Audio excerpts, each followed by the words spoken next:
Friends, please help me welcome our board member, Jonathan Elliott of RDG Filings, and the open data champion on Capitol Hill, Congressman Darrell Issa.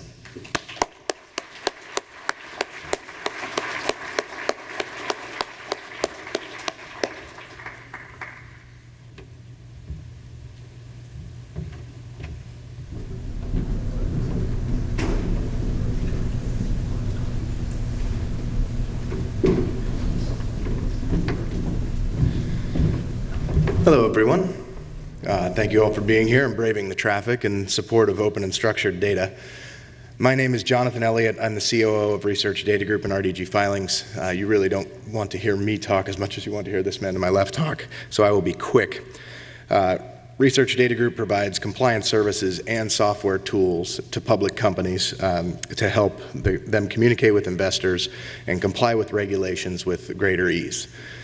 And we've been in this industry for nearly 30 years. We're excited to see all the changes that have taken place recently. Our country is finally pushing forward with real changes to help our system be more effective and efficient.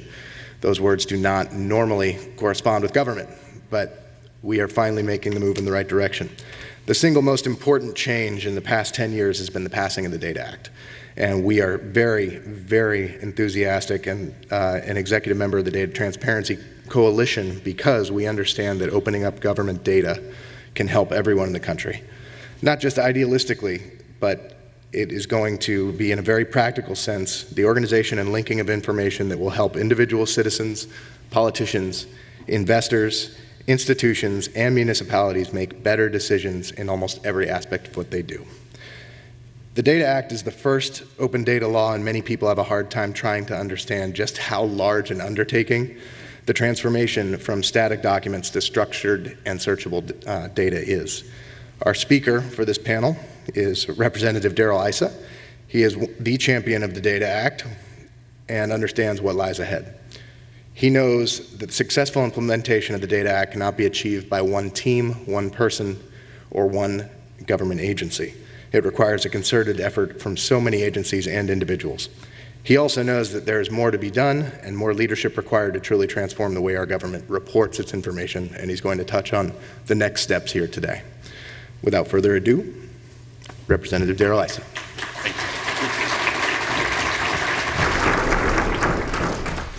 Well, with that kind of an introduction, I should just take the applause and leave. First of all, thank you very much. The one name that you didn't mention, that without partners on the Hill, things don't happen. And my partner in the Data Act and the Senate side was Senator Warner. And I think it's extremely important to understand he was the one that went to Harry Reid, then Majority Leader, and demanded that the bill be moved. And although Senator Reid insisted that it be a Senate bill, ultimately, it's the Senate, you have to expect that. But ultimately, we made law together. And the Data Act is just, as it was said, it's a major piece of legislation, but it's just a start. You can write legislation, but unless you oversee it and implement it, and you're just diligent day after day, it'll be meaningless. The fact is, today, there are many CIOs who still are, in fact, not competent, nor do they have the financial controls, the budget controls of their projects. Another major stumbling block. It doesn't mean there hasn't been a law passed. It means that we, in fact, have to stay on top of that, and we have partners in that effort. I think most congressmen have one thing that they can do very, very well, and that is they can talk about their next piece of legislation. So I want to get that out of the way so there not be any mystery.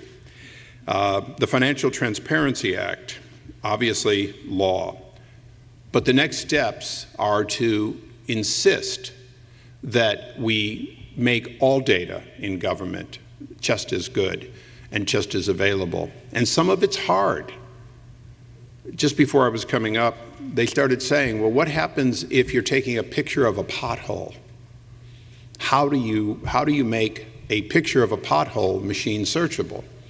Well, if you're using a camera that's modern, you are going to have the GPS location. You are going to have the time and date. you are going to have rich metadata that, if not lost, does make that unique location for that unique picture at that unique time extremely valuable and searchable. It may not tell you why it was taken. It may not tell you whether it's been fixed, but at least it's a start. I want to mention one thing that I have a passion for, and that's modernizing FOIA. Because the Data Act is a standard that helps a tool. And the Freedom of Information Act is today, in my opinion, a great success that is a fraction of what it was intended to be and it could be. Every day, countless individuals, companies, news organizations, and law firms try to receive information under FOIA. The first thing that happens is it goes to a human being who begins a search process, who then begins looking through the data in order to redact information that's not going to be given. Literally a human nightmare to try to do. Under the Data Act, we envision that metadata will be so easily searched that when you're looking for it, you won't even have to ask for a FOIA, because the vast majority of information that today is being asked for in FOIA will already be available online with appropriate personal identifiable information and other fields that have been predetermined as at least not available openly being removed. So FOIA will be limited to, I looked at the data indicates something more, and I believe I have a right to some portion of what is redacted. But knowing what you're asking for and cutting down the number of FOIA requests dramatically, because the vast majority of what you want is already there, available, online, searchable, and to be developed, is a good start to making government open and transparent. I think one of the most important things I can do at my age is to tell the young people in the room how we got here and why we shouldn't be here, but why it was logical somehow to get here. Nearly 40 years ago, actually 40 years ago plus, I ran my first computer program. Well, actually I ran part of it until the card popped up showing me that I had a flaw in my program. Yeah, giggle in the back. You haven't actually held a stack of cards with 3 failures in it, only one of which you get shown, because you have to run it again with that corrected before you find the next mistake, line by line by line. In those days, we all understood that each card was simply more or less a 0 and a 1, that everything was purely data, and we were turning it into something. Over the next few years, we turned computer programs into devices that could be run for all their errors. You could bypass an error and go on and find the next one. We also began printing out massive amount of ASCII characters on printers. Absolutely useless information unless you read it.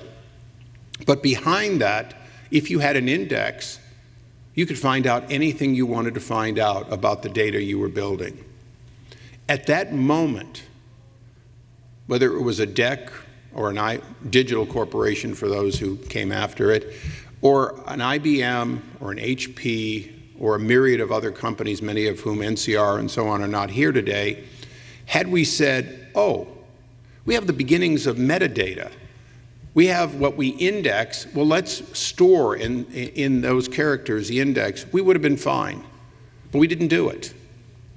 What we did was we continued along with proprietary indexing, proprietary calls, little characters that were embedded with no standard. And many organizations over the next many decades built standard after standard after standard that were, well, you could have as many standards as you want, and everyone picked a different one. Today, we know that we can build standards that everyone can use or export to or make available and still maintain their proprietary calls. That's the future that is now with us. So one of the questions is, how do we get from a law to implementation? And there are really 3 components to it. One component very, very clearly is public demand. The public has to look at the benefits they get from open data. All of us who know and can know where our airplane flight is coming in, or even while you're on the airplane, find out exactly where you are benefiting from data that's been made open for the application industry. All of us who have an, and we all have an app, come on, everyone in the room has a weather app somewhere, okay, and you only use it when you're worried, but it is there all the time. Again, data made open. But imagine if all the spending of government to all the vendors was made open and available as appropriate for non-classified work. Imagine how quickly we could find out that the government, through no fault of its own, pays 10 different prices for the same product, and in fact may buy once from the company that manufactures it, once from a distributor, and several times from retailers, and not even be aware that the way they went out for contracts, they did that. Imagine how much savings we could have. But let's also imagine a world in which government stops, and I said there were three parts. Government stops making that progress and goes back. What do we do about it? Is it natural for vendors to say, yeah, the Data Act's great, but it might hurt my particular revenue stream downstream, so I'm not going to do it? Unless the executive branch says, no, we really mean it. We're not looking for open software, but we are looking for open data, and we insist on it. And imagine as government goes from one program, one person, one time to another, that Congress simply closes their eyes and says, oh, we passed that law, we're good. I think you can quickly imagine that if Congress takes its eyes off of the oversight, then the weeks, the months, the years, and the decades will go by, and we will still have legacy programs and post-legacy programs and post-legacy programs, such as those programs from the 60s that the IRS claims they're still using with computers that are pretty well from the 60s. We can still have that, and we can pay a huge price for it. Under the Data Act, the Office of Management and Budget has huge responsibility. Treasury has a huge opportunity. But when I said that it's the public, the executive branch, and Congress that have the primary responsibility, I should have said it's the public that must demand. It's the public must continue to demand. It's the public that must ask why not. Because the only way to get the executive branch to stay on it is for it to be important in a political sense. The only way for Congress to stay on it is for it to be meaningful with organizations like this that are dedicated to it. And so I charge all of you, we passed a law. I intend for the rest of my career to stay on top of it to the best of my ability every day and to work with others. But you have an opportunity, and many members of the coalition are doing it right now. Every time you build an app or try to build an app to take advantage of data that's being made available, you market to the public the benefit of rich data sets, and your frustrations need to be communicated in three ways. To the executive branch, and there are major representatives here today, to your Congress, one might say I'm here today, and that was a good line. I'm glad somebody liked that. I'm the Congress for today. And lastly, you have to communicate it to the public. Do not go quietly into it's going to happen next week, next month, next year. It's not in the budget this year. If you have a success, market it to public and tell them it's because of open data. And if you're being thwarted or delayed, make sure you go just as public with it. Because ultimately, somewhere, there's some bureaucrat, bless their hearts. I always say bless their hearts when I don't mean it. And they are just a matter of weeks or months or maybe years from retirement, but they just don't want to have that challenge. Well, the people that work for them and come afterwards want it. And so for all the young, energetic government workers who want to be thought of as the leading edge of good technology, make sure you go public if there's somebody there who is looking and saying, that'll happen on the next person's watch because I only have 3 years left to retirement and that's too much hassle. Now, you notice I didn't mention government contractors. I didn't do so because my assumption is that contractors do what is important and what is put into the bids. So one of the areas that I'm working with other members of Congress is to ensure that Congress begins pushing the executive branch to make sure that it's in the bid and that there's a benefit in the bid.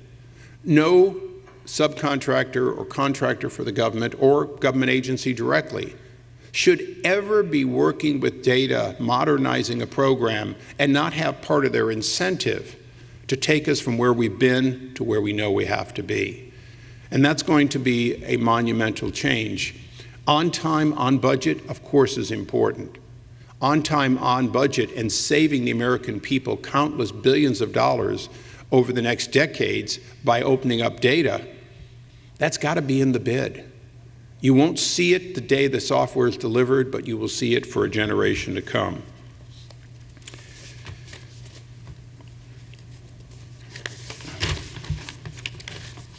Just want to make sure I didn't miss anything.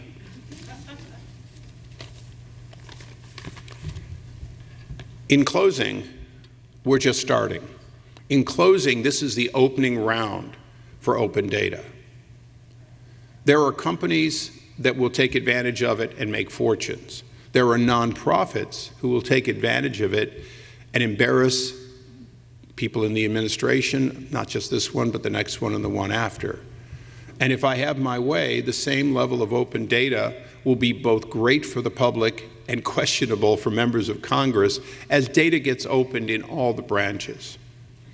So I want to just close by saying this is a start. I'm delighted that you're here, that there is, in fact, a coalition that dedicates itself to the same thing that Senator Warner and I were honored to be able to start. So the conference is a delight to attend. I look forward to next year having a list of accomplishments, because I believe that this presidency, which was promised to be the most open and transparent, does have an opportunity to show that it can open up government at the areas that are least understood and least transparent, and do it before the lights go off for this administration. And I think they will. I think they've set a course. I think they've appointed good people. Now the question is, will we hold them to a timeline that's the same as the timeline of the president? Because if any timeline is offered to you this year, and it's one day after January 20th, 2017, then it's not a timeline, it's a dream. We don't need dreams, we don't need promises. We need what will you deliver before January 20th, 2017. Thank you very much for all being here.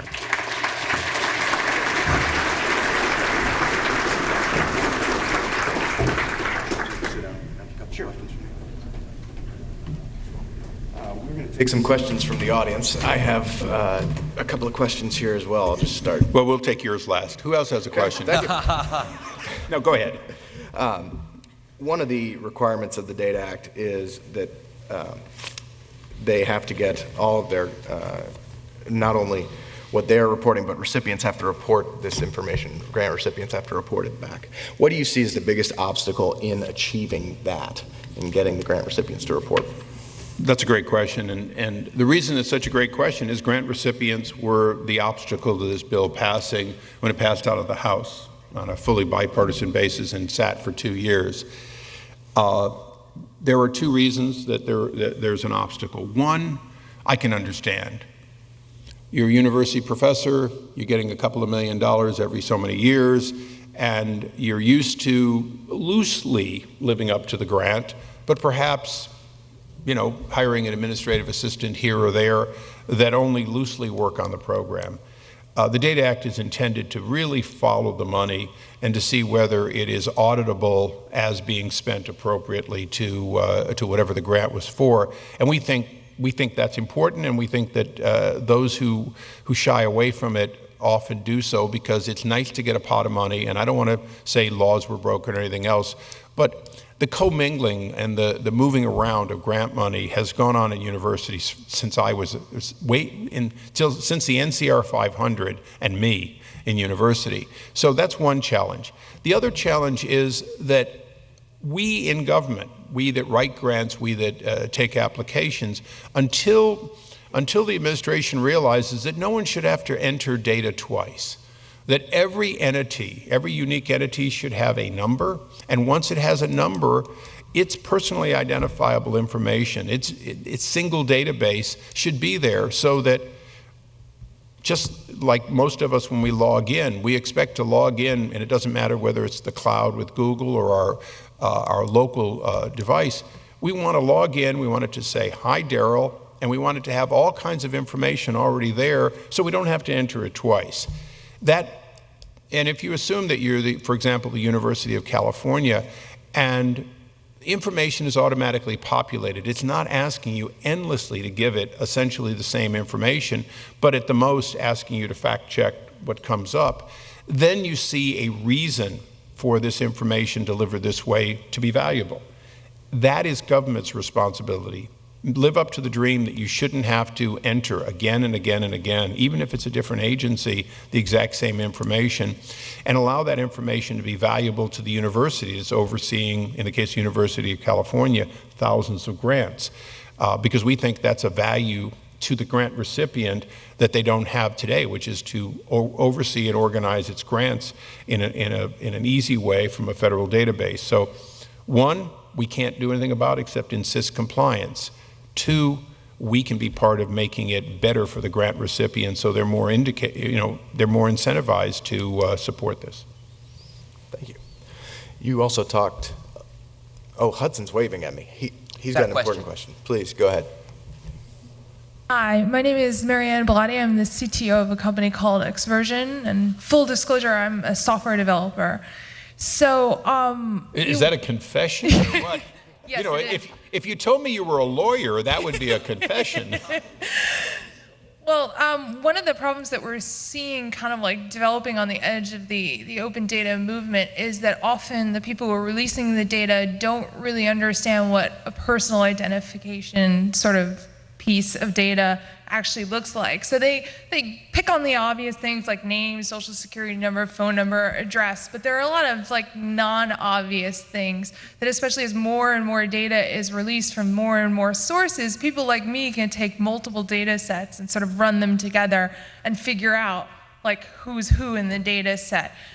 You have things like things being hashed incorrectly, which was a problem the city of New York had earlier this year. So my question for you is, because my biggest fear as an open data advocate is this is going to create a political backlash at some point.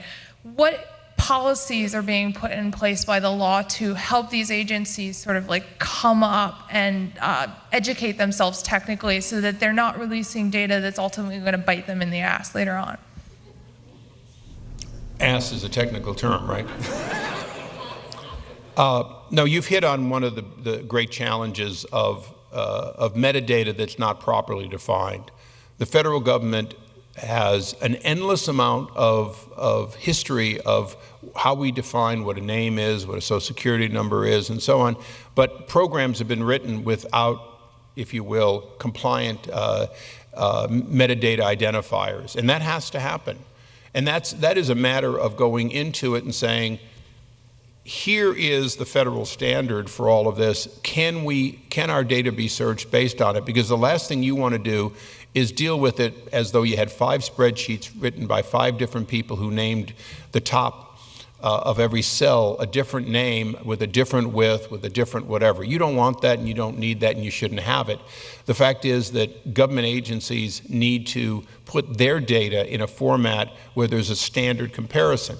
Having said that, your challenge as a software developer is, in the current world, yes, you need to be able to, and the post office happens to have a great program that almost works.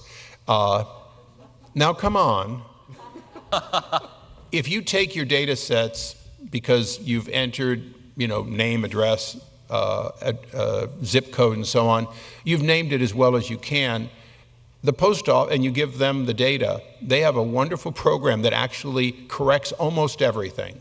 It will change your abbreviation for avenue or street to make it compliant. It, of course, will add the zip plus. And a lot of the fuzzy logic that it takes is pretty amazing to take really bad typos in data entry for names, addresses, and the like for postal and make it right. Software for the interim is going to have to do a lot of that with government data. You're going to, for the short term, be getting a lot of data that you're exactly right. Somebody embedded the name a second or a third time without a field indicator, and it's going to take some cleanup in logic. That's one of the opportunities, if you will, for software companies, particularly if they're working with the federal government on Data Act compliance, is to scrub the existing data, apply appropriate identifiable metadata so it doesn't have to be further scrubbed in the future. And I believe that, although there'll have to be funding from Congress, that those earmarks, if you will, those actions to get data so that you're not as, you sounded a little like a lawyer, you said in fear of litigation, but you shouldn't be in fear of litigation because the government does need to scrub and clean up their data so that doesn't happen.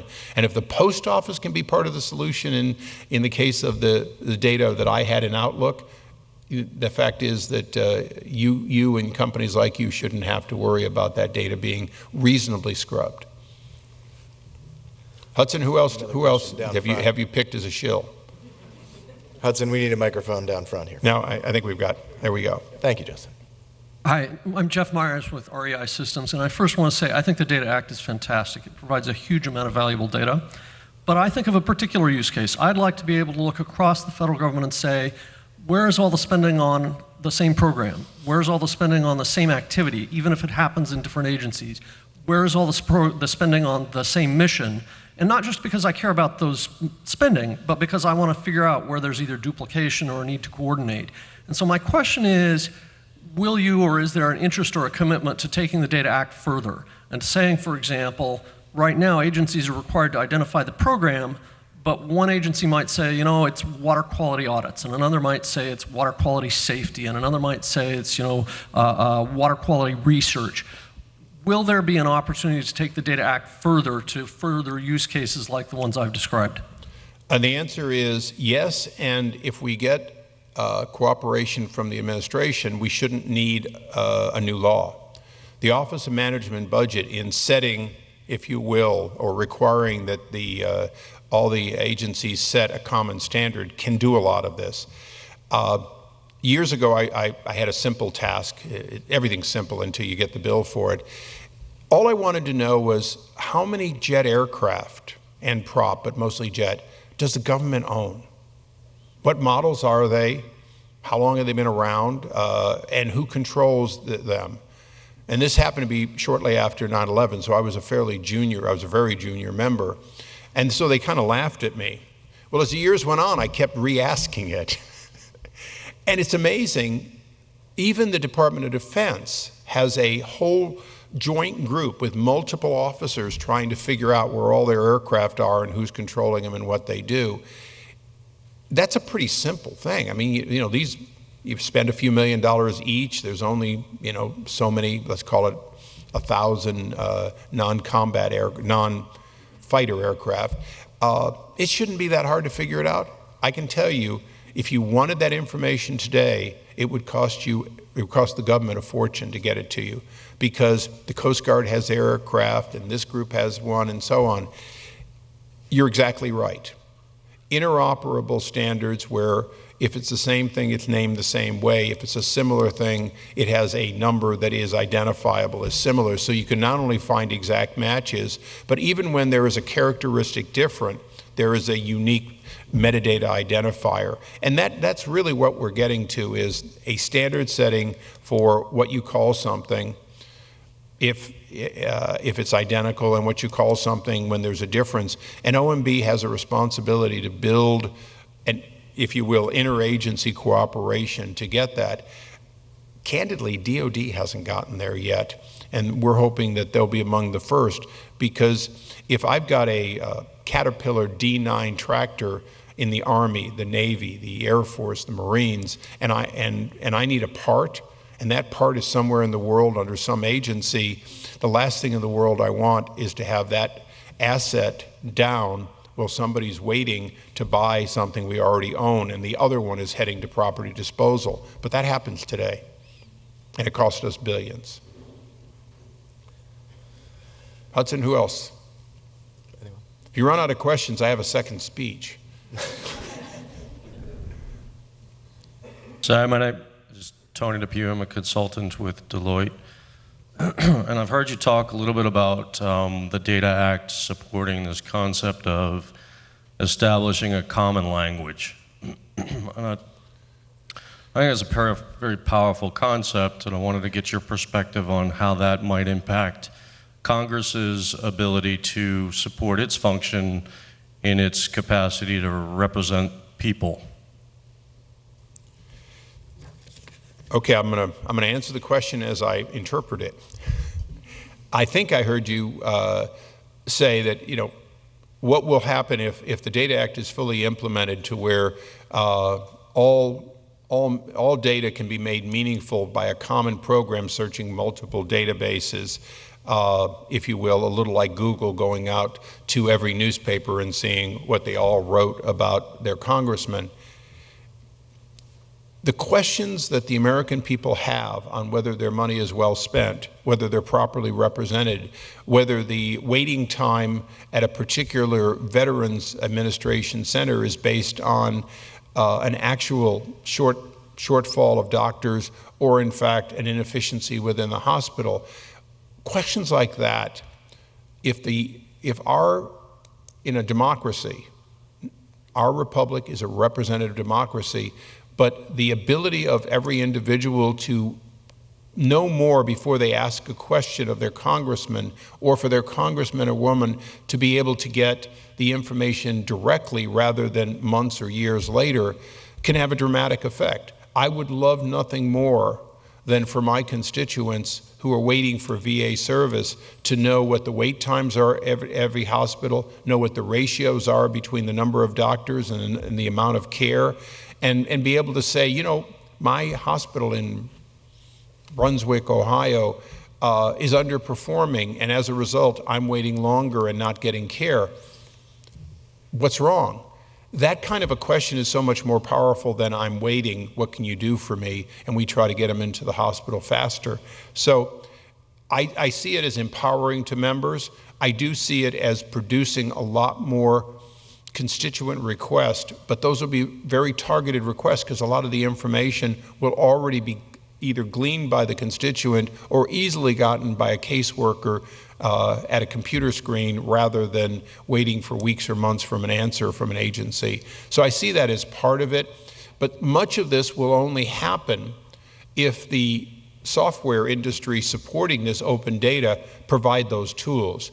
I have no illusions that, you know, Lena Wright, who is one of my caseworkers in California, there's no way that she's going to develop the program to go search those databases, but that program, I believe, will be developed and made available if and only if the data is searchable. And whether it's an open Google standard or a Lockheed contract, I don't care in a way right now. I just want it available to my caseworker and 534 other caseworkers. Hi, my name is Darla Marburger, and I'm with Teradata. You're with what? Teradata. Yes. And one of the things that, whenever you're implementing law, of course, a lot of the heavy lifting happens at the agency level. And as we talk with agencies, a lot of them have different sentiments about the implementation of the Data Act itself, particularly being able to get value via analysis and analytics. I've worked with data from USA Spending, and it is currently is a testament to the need for standards in the Data Act. My question for you is, do agencies have the capacity to fully implement the Act? And the reason I ask that is because some of them, in casual conversation I hear, not conversations I've had myself, that some of them believe they don't have access to some of the data to be compliant with the Act. And so what would you say about that capacity issue? Okay, and I apologize. The agency you work with, I missed hearing that. I've worked for agencies before, but I don't currently work for one. Oh, okay. I work for Teradata. Okay. Well, no, but I mean, you said some agencies didn't think they had the ability. I just wondered if you wanted to name one. You know, it's this old habit from my days at the dais. The answer to a question like that, quite frankly, is a leadership question from the White House through OMB. I agree that people at a given level may either think they don't have the ability or may validly not have the ability. And that's the reason that if the Office Management Budget leads on behalf of the President, what they're going to very clearly do is say, we need a plan from every agency. How will you fully comply? What are your roadblocks? What is your funding estimate? What are your short-term, and it should be short-term, easy, low-hanging fruit? In other words, what portion of your data is already in a format that can be easily made available? What portion of your data isn't? What guidance do you need for setting metadata standards? All those questions, some of them have been asked by OMB, and I don't want to shortcount the administration's willingness to do some of this. But you're right about one thing. It is typical for an agency to say, oh, another mandate from Congress. It's unfunded because in their mind, that whatever money they got wasn't for that. And I don't expect movement unless this process goes forward where agencies are directed to produce plans, they're given guidance. And in my estimation, when you look at the Security Exchange Commission, who in many ways is ahead of it, but in many ways is, I can't say recalcitrant. I can never pronounce that word that says that they just don't want to do it. But you know, quite frankly, some of the agencies, the FDIC and others, are actually very far along toward having their data in the right format and very far along toward not providing it in some cases. So this is where the President's leadership is important. You need to both shed light on the agencies that are ready to go, have a lot of it, allow them to lead in the best practices determination and helping other agencies understand what they need to do. And at the same time, you need to say, and the law as written has to be implemented, and if you think we need to change something, let me know, because that's why we have thousands of people who are called legislative, presidential legislative appointees. I mean, there's an army of people appointed by the President that are supposed to be working on legislative challenges, and we will meet with them at any time if they say they need a follow-on to the Data Act. Chairman Chaffetz will meet with them at any time if they need a follow-on. But until they tell us what they don't have and what they need, my assumption is that it's a lack of leadership. And when you hear that from an agency, the only question I'd ask you to say is, what have you done to find out what your capabilities are, what they're not, and how you're going to get from here to there? Because you've been told where you have to end up. Do you already know where you are? Have you done an assessment of where you are? Or do you just say, we can't do it?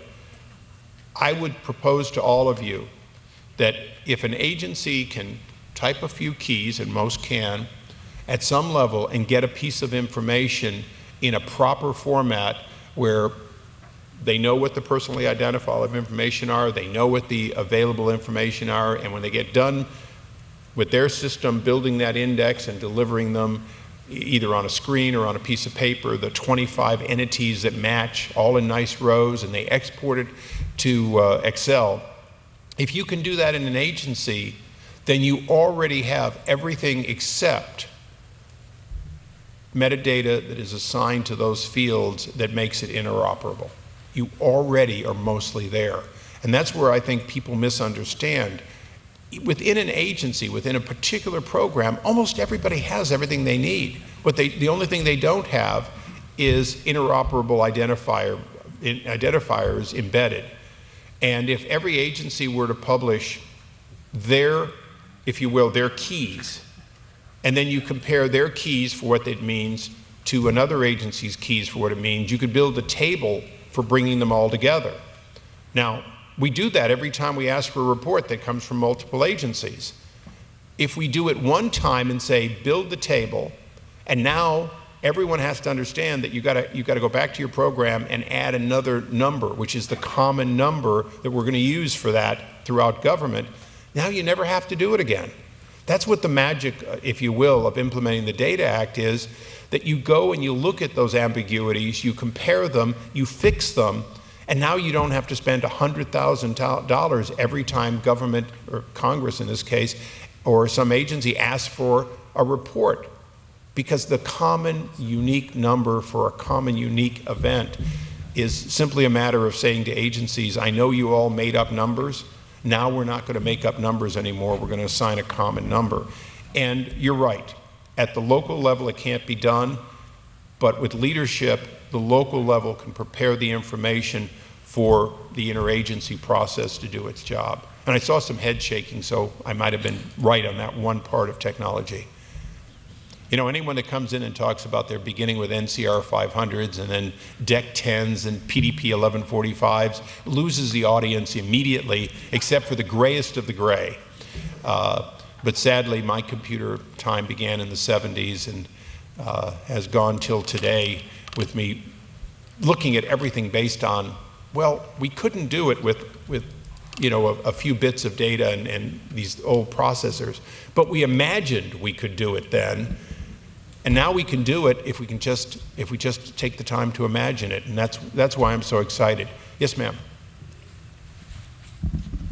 They should have left the microphone down there. The front row is always the cheap seats. They ask really great questions, but they're shy. Up front is where you get the great questions. Well, I hope There's your mic. Helena. I hope I live up to that. I'm Helena Sims, and I work for the Association of Government Accountants. And this question probably won't surprise you considering who I work for, but I'm curious in terms of the accuracy of data. All the analytics don't really work if the data is not accurate to begin with. One of the things that some of our members have been kicking around is the idea of a management certification, so that when management submits data into a system, the manager has to sign a statement saying, to the best of his knowledge or her knowledge, the information is correct. Do you think that is a logical approach? If not, what's a good approach to making data more accurate? Well, I like yours. Good. As someone who headed a company as a CEO, and we took the company public as a board member, I'm acutely aware that I had to increase the pay of my CFO when he and the CEO both had to sign the audited financial statements. It is amazing that we passed, I guess it was Sarbanes-Oxley, and required both the CFO and the CEO to sign. And this is a sign for which you can go to jail, for which your personal accumulation of treasure can be taken away if you're false. And it makes an assumption of a reasonable due diligence of knowing that those facts are correct. Not just, I don't know they're flawed, but in fact, I've taken the due diligence to do so. That standard is a perfectly reasonable standard for the equivalent in government. Now, the question is equivalent in government the CEO equivalent, or is it the chief information officer, the CTO? I think that's something that government has to work out. But whoever that agency person is needs to control budget, personnel, and access sufficient to make that certification. Now, we do that in a number of programs. Famously, the people who decided who signed for the healthcare.gov website going live, they did bounce it around, and all the smart people refused. So there were several asked, and only the fool signed it. And by that time, we were into somebody who didn't know. So I think the lesson from, and there are two programs that we learn lessons from in this act. One is healthcare.gov. This was an example where the people who knew better were sidelined or gone around, and it became sort of a, well, we've got to do it. It's the president's most important thing, and so it's got to go live, rather than, no, it's got to work when it goes up or it's going to embarrass the president, and he didn't write the code, it's not his fault, and yet it's going to be a tremendous embarrassment. So that's why you have to determine, and your point's good, we have to determine at the start who is going to sign it. And that person has to be in a position where throughout the entire process, they have sufficient transparency, so when it comes time to sign it, they don't go, "Hell, I'm not signing that, I didn't do it." Or, "I'm signing it, but of course I don't know if it worked or not." That has to be the case. And so your point is correct, it's the right way to do it. And I think it's certainly the CIO has a role in it, and likely would be one of the people that would have to be a signator. The other point, and you said data accuracy and so on, and I think I want to make a point. Years ago now, when we did, Congress did the Stimulus Act, and we appointed a special board, and you know, the poor chairman comes right out of being one of the most popular IGs, and we tell him to show us where the money's being spent. And of course, it was a disaster. For political purposes, the administration wanted to show how much money was going into every congressional district. And I remember in the first weeks, the press had a heyday because there were congressional districts greater in California, I think had a 58th. And there was probably a 35th or whatever, a 40th in New York. There were numbers that corresponded with nothing. And it was wonderful. And it was wonderful because the public saw it, said this is absurd, and it got corrected. And so working with Gene and the other people involved, what we had was we had a system that, because of its transparency, because the data was open and available, for all the flaws, they quickly got most of them got corrected, because we had 300 million people who had a vested interest in looking at it and sometimes mocking it. I would call that the greatest success you have, because it could be fixed, because it was built to be open and transparent and to search for data in a way that rooted out a lot of fraud in an $800 billion quickly cobbled together program. So the stimulus is, I may not have liked it, I didn't vote for it, but at least we knew where the money was spent, and the software supporting it turned out to be a good basis for us demanding all of government do it, and hence the Data Act. We have one more question from the back. Okay, you got you know, that last question was so cool that I just hope you can live up to it. I really hope so. My name is Siobhan Green, and I'm the co-founder of a women-owned IT firm. We focus on open data in international development. Bless you. And do a lot of work with USAID and foreign assistance generally. So my question for you is, how do you see the Data Act and the International Aid Transparency Initiative and other open data working on an international stage, and what can the US government do to help encourage many partners who are less than transparent to change their minds? Okay, well, as a member of Foreign Affairs, I said bless you for a reason.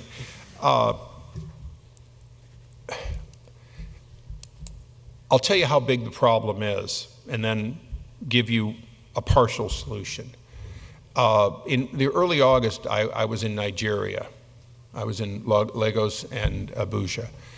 Now, only a few weeks before I was there, the new president had come to the White House, and Treasury had briefed the president on the fact that his Minister of Energy, who the previous president had as a mistress,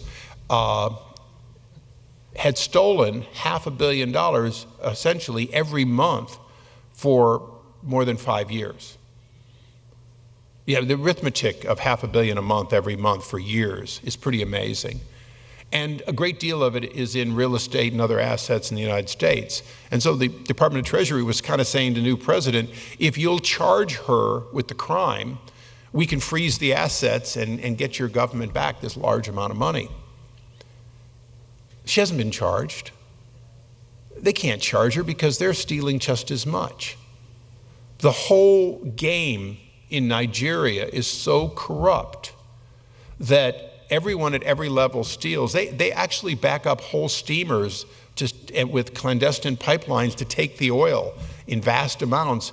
And if you're the U.S. oil company and you say anything, then you'll get shut down. So you just produce your oil and you don't worry about how many holes there are in the pipeline. That level of corruption in Nigeria begs the question of how do we account for the $500 million that we give them in aid every year because, well, they're stealing and building palaces around the world, including the United States. Their people are suffering, particularly in the northeast, where Boko Haram is kidnapping girls and ransoming and so on. The answer is some problems are so tough you can't fix them. On the other hand, if we go to, for example, the Palestinian territories, where we have a major aid program going on for years, where you can actually look and see their entire government spending online. They did away with cash payments. They began trying to get rid of ghost employees about 10 years ago under, I guess, Lam Fayed. The fact is, you do the best you can with the country you have. Now, the Department of State has to decide, do we give $500 million to a rich country that's stealing from itself or not? I would say that in Nigeria, that decision is perhaps we're giving money to a hopeless situation in which, as much as we'd like to help the people, it's clear that the government has the ability to do it if they'll just have the will to do it. In the case of other areas where the government says, I need the help, then you make the standards for the government to make sure, or allow you to make sure, that those NGOs are vetted and accountable, and that those NGOs are not being held up by government agencies. In Nigeria, I'd hate to be an NGO trying to deliver services knowing that there's a lot of it being siphoned off by thugs along the way. But in many countries we do business with and help, that's not the case. So the answer is the Data Act can certainly help you see the performance of NGOs, how much money in, how much real service out. It can follow some of the money in the banking system in most countries. So we can do a lot to inform the Department of State. I don't know that we can make that decision about what do we do in Afghanistan or in, obviously, I used Nigeria as a whipping boy, but in sub-Saharan Africa, because every one of those countries is a different challenge.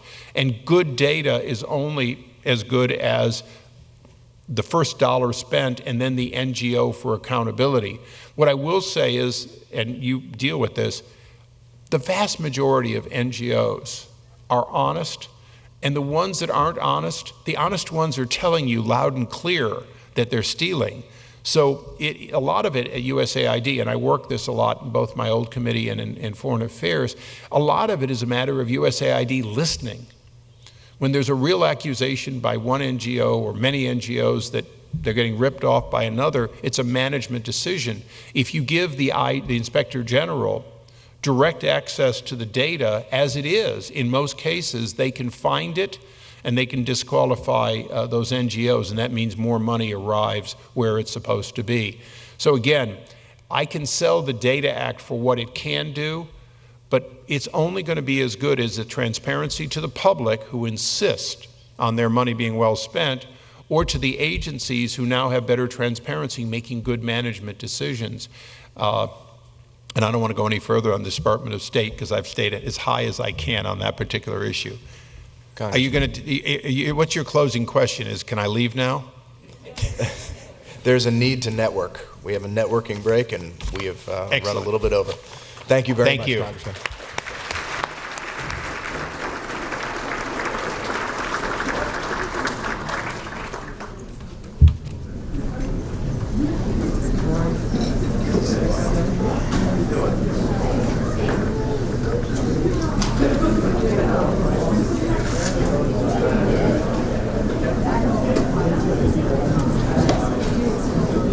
If you are a member and you want your credential, visit the registration table.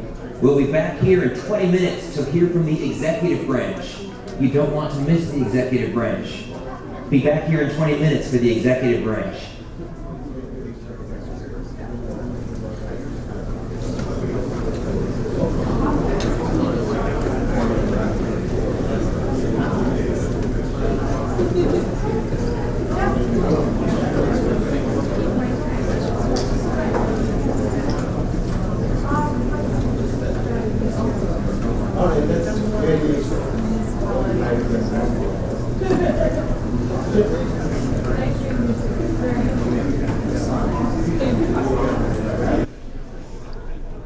This forum on data transparency, as you just heard, taking a short break now for networking with other attendees. I'm the leading state sponsor of terrorism.